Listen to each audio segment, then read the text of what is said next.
Hi. This is a video about, are you ready for disclosure? Disclosure is a book.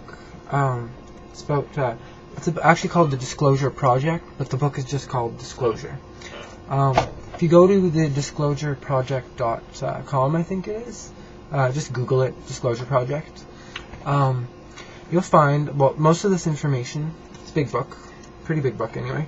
It's not a huge book, but it's pretty big. It contains witness testimony of about 500 people. I think they have more now. All of whom are government insiders. They're people that have worked for NASA, like, I don't know, anything you can name, like all the people that are inside. The pilots, people in control of radio towers. Even the first people on the moon, like Neil Armstrong, even he's in here talking about this UFO stuff, disclosure. And yeah, it's a really interesting topic because a lot of people, if you ask them about, you know, like aliens and extraterrestrials, they have a very skewed view. That's what the TV's told them. Most of that stuff isn't actually what you would read. They tend to laugh and make jokes about it because, well, humor is a way of hiding it, of covering how scared most people would really be. The people that laugh and joke about it are the people that would be terrified in reality, because their paradigm isn't built on that. They wouldn't even be able to handle it, because a lot of them, their religions clash, you know, so kind of goes against their faith.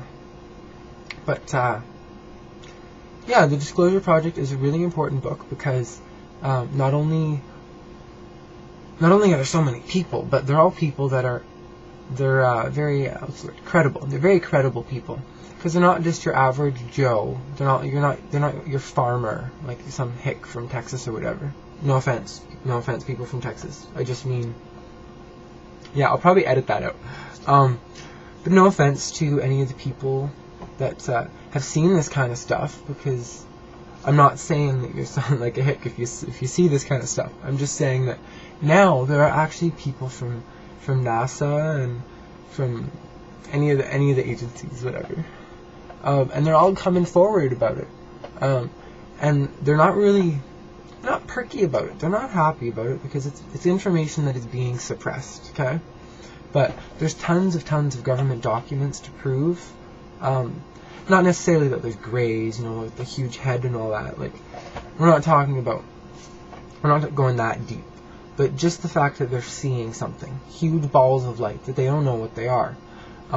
If you Google, or not Google, look up on YouTube, or Google, I guess, UFO with NASA, okay, like UFO, NASA, in quotes, okay, and I'm sure you'll find tons of videos that actually show the UFOs. A lot of them are very clear.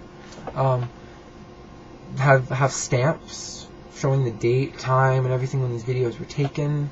They used to do a lot of live shuttle missions, so people could watch, right? Live time, like these space missions when it was all new, right? Well, people were recording this stuff live, and that's where these hundreds and hundreds of video clips come from. Nowadays, they don't really film, like it doesn't come out right away. Like, it has to be filtered first. And there's even people in this book that will say that they were paid to like white out or blur images that were in satellites from things on the moon, from missions. They just blur them out, or they don't show the clips. Like Neil Armstrong is a really important one too, because, well, not only was he one of the first people on the moon, but he'll say that he saw these huge fucking balls of light, okay? He doesn't say he knows what they are. He just says he saw them. Now, if we can trust this person to go to the moon, wouldn't they be credible? Like, wouldn't you trust their judgment? And yet, just because it's something that doesn't fit into your paradigm, your accepted reality, you're just going to assume that it's false. And these people are willing to testify in Congress, like, a lot of them are even religious, and it even counters their religion a little bit, because they don't know how it would fit in with their religion. but they know what they saw, and at least they're smart enough to admit what they saw while not even knowing what they saw. Just because they don't know what it is, they're not going to put their head in the sand and say, oh, I didn't see anything. They're at least going to be truthful about what they saw. Now, there's so many deep topics that talk about this, and I've read so many books, so I'm not really exactly sure, where to branch off to, because I have tons of books. First of all, there's, I already showed you the Disclosure Project. This is one of my favorite ones, just because it actually has, if I can find some of them, it has photocopies of government documents that are now public, because they've been made public, or the information has been disclosed, which is why it's called that, because when information is like top secret, it's classified, right? So when they disclose the information, it becomes public. Well, it's 500 people in here, all testifying. It shows their witness testimony.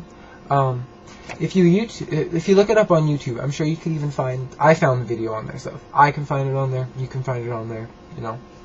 The Disclosure Project, they've actually interviewed. I don't remember how much it was, but it was something like 100 hours of footage of people talking about it, like the people themselves, like from the government agencies. Which I find really interesting. So you might like that if you look it up.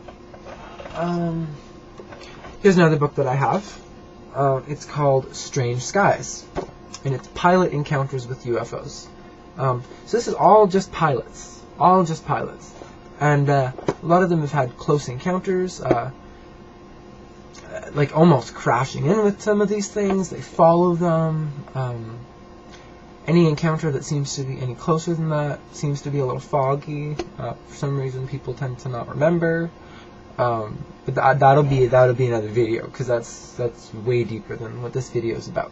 Because this is about just the fact of there being something, and accepting that there's something out there that we aren't sure of, and accepting that it's not all ball lightning and swamp gas and balloons, weather balloons, and all that stuff. So a lot of people that are having encounters with these kind of things, especially the pilots, they have confirmation. So you have air visual, ground visual, air radar, and ground radar. So a lot of instances involve, not a lot, I shouldn't say a lot, I should say more like tons of instances have all four-way confirmation. Now, radar doesn't hallucinate, and it doesn't bounce off ball lightning, and, storms and stuff can sometimes show up on radar, but they don't really show up as a distinct point that travels in zigzags and does all these funky crap, which also coincides with ground witnesses and air witnesses, like air visual, ground radar, air radar. And it just doesn't make sense to me, because if I can understand that some people are going to hallucinate, right? But when you have four-way confirmation and it's documented, I have a really hard time accepting that it's a weather balloon or it's ball lightning, okay? And a lot of this stuff is even on video, so they've recorded it, pilots up close, and where there's commercial airliners have even had incidences where there's been 30-40 people on the frickin' plane, and they all see it, they all testify to it.